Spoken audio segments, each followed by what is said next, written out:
Hey guys, welcome to another episode of the Wolverine.com recruiting podcast.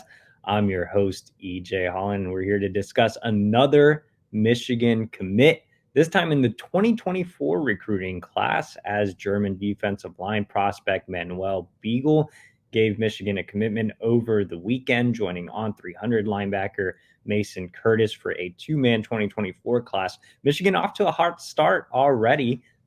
Last cycle, Michigan didn't get its first commitment until closer to Thanksgiving. So definitely moving at a much more rapid pace early on. This cycle, Curtis, a really good land with upside, Beigel, a really good land with upside. And when we're talking about Manuel Beigel, I know he's kind of a new name to Michigan fans. He picked up an offer this summer and quickly committed. So who is Manuel Beigel and how did this happen?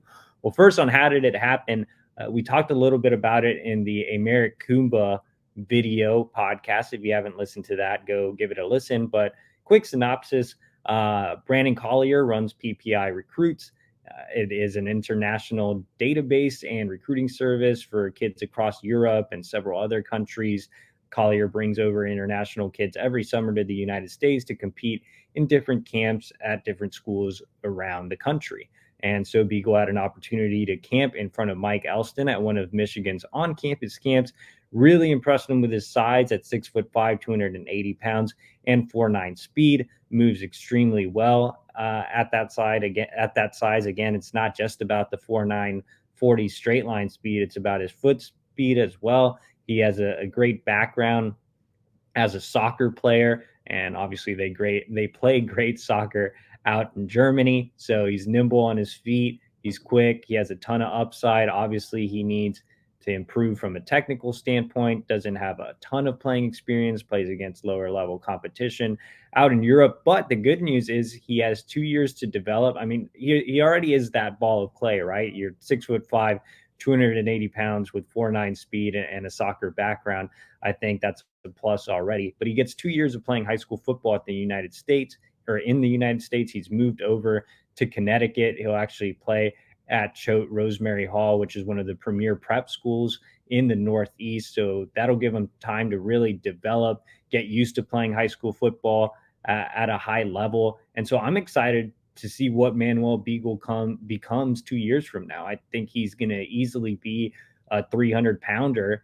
And if he's able to maintain that quickness and speed, I mean, he only has 20 more pounds to go to be a 300-pounder. If he's able to maintain that quickness and speed, I think you have yourself a steal out of Europe. So I think he's a big land. I think he's an intriguing land. And, that's kind of how it happens through Elston's relationship with Collier, and they're getting another guy that Elston can mold. I mentioned it as well with Americ Kumba.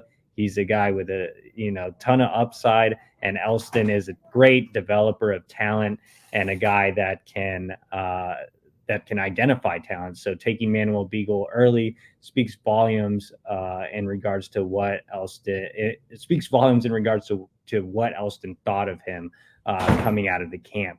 Let's go ahead and head to our producer, Trevor Ritchie, who's going to pull up some fan comments from our great message board, The Fort. And this one comes from Nighthawk. He says, not sure how I feel about international commits. We need highly rated prospects. My confidence is low that any of these guys pan out. Obviously, I hope they do. So Michigan has actually had plenty of success with international prospects. David Ajabo was a second-round pick, should have been a first-round pick. Kwity Paye was a first-round pick coming out of Africa. Obviously, Michigan has not only Americ Kumba and Manuel Beigel coming straight from Europe. Eno Etta is new to football and has an African background. Collins Anchimpong has only played football for 1 year and recently moved to the United States from Ghana. So they're going with a lot of different European, African backgrounds. And again, Michigan has already had success doing that. Elston recruited internationally during his time at Notre Dame. I'm not necessarily concerned. I think if Elston likes him, we should trust him. As I mentioned earlier, one of the top identifiers and developers of talent along the defensive line. Let's go ahead and head over to our next comment/question. This one comes from John Doe. He asks, is there Mike Elston and then everyone else in recruiting? Maybe this is a question for EJ. So Mike Elston obviously working extremely hard on the recruiting trail. He has landed several edge prospects in the 2023 class, obviously landed Manuel Beigel. I think, this staff still has a lot of young, hungry recruiters.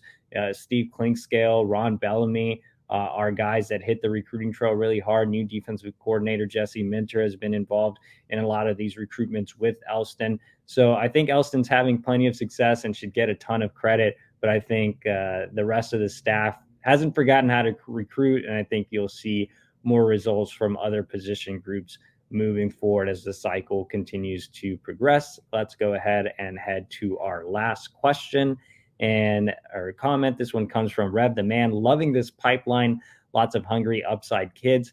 I think with that relationship that Elston has with Collier, you could see more overseas kids hop on board at Michigan. There are a couple international prospects I'm closely tracking. One in the 2023 class. Michigan needs another linebacker this cycle, and they are closely evaluating Kofi Taylor Barracks out of England. He really impressed at the Future 50 camp in Florida. I think he's a guy that could get an offer later on in the cycle. And then in the 2024 class, Justin Okoronkwo out of Germany visited Michigan, camped, and earned an offer this summer. I think he could be the next 2024 land out of Europe. So that about does it, guys. I appreciate you for joining. As always, subscribe to thewolverine.com for $1 1 year.